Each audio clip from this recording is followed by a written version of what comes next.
కాడని తన్నేవాడు ఉంటే తల తన్నేవాడు ఉన్నట్టు నిజంగా మా హస్బెండ్కి ఈరోజు నేను ఒక మంచి గుణపాఠం చెప్పినట్టు అయింది మా బాబు. అదేంటంటే నేను మంచితనంగా ఇడ్లీ పిండితో ఊతప్పం చేసి పెట్టిన.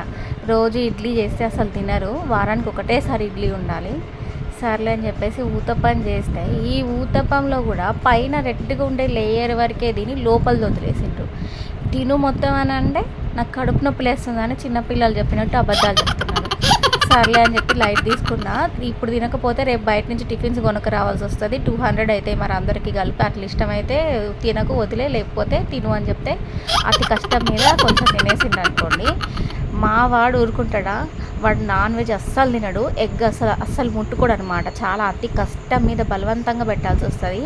దానికోసం ఇంకా మా హస్బెండ్ చూడండి, అంతే కదా, ఇప్పుడు ఆయన నన్ను ఇబ్బంది పెట్టిండు, మరి ఆయనను ఇబ్బంది పెట్టే వాళ్ళు కావాలి కదా, అందుకే వాడు వచ్చిండు అనుకుంటా. ఇడ్లీ పిండిలో ఎగ్ మిక్స్ చేసిండ్రు వాడికి అర్థం కాకుండా. దాంతో ఇడ్లీ పిండితో ఆమ్లెట్ వేసాడు చూడండి. ఎంత కష్టపడతాడంటే నాన్ వెజ్ పెట్టడానికి వాడికి, వాడేమో అస్సలు తినడు ఇంట్రెస్ట్ తోటి. అందుకే చేసి పెట్టినప్పుడు తినకపోతే అది ఎంత బాధ ఉంటుందో వాడు నిజంగా ఈరోజు చేసి చూపించిండు మా హస్బెండ్కి.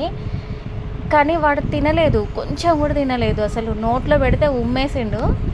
నాకైతే భలే అనిపించింది. వాడు తినకపోయినా బాధ లేదులే, కానీ కొంచెం మా హస్బెండ్కి నా బాధ ఏంటో అర్థమైందని అనిపించింది. నాకు తెలిసి పిల్లలు నాన్ వెజ్ తినడం నాకు అసలు ఇష్టం ఉండదు, వాళ్ళ బ్రెయిన్ ఎదగదని నా ఒపీనియన్.